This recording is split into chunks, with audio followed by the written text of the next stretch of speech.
சிவனோட தீவிர பக்தரா இருப்பாரு. எவ்வளோ தீவிர பக்தரா இருப்பாரு அப்படின்னா, திருமால் வந்தப்ப திருமாலையே மதிக்காத அளவுக்கு அவர் இருந்திருப்பாரு. அப்ப கோவம் வந்து என்ன பண்ணுவாங்கன்னா, அவருக்கு ஒரு சாபம் குடுப்பாரு சிவன். "இன்னும் ஒரு 10,000 பிறவி நீ பிறப்ப.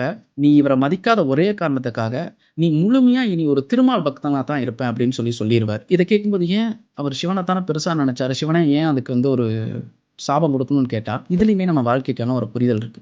எல்லா விஷயம் நடக்கும்போதும், நம்ம எத ரொம்ப ஸ்ட்ராங்கா ட்ரஸ்ட் பண்றோமோ, அதுதான் உண்மைன்னு நெனைப்போம். அது மட்டும் தான் உண்மைன்னு நெனைப்போம். அதுதான் அங்க பிரச்சனையே. அப்படித்தான் அங்க காக்கபட்சன்றவரு இருந்தாரு. அவருக்கு இல்ல, ஆப்போசிட்ல இருக்கிறவங்களும் சரிதான்.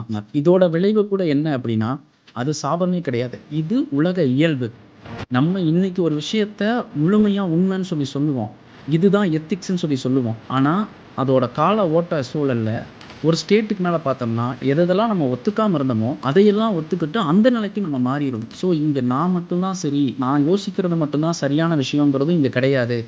2 பக்கம் இருக்கிறதுமே உண்மைதான். அத முழுசா ஆராயணும். அப்படிங்கிறது தான் அந்த கதையில சொன்னதா என்னோட புரிதல்ங்க.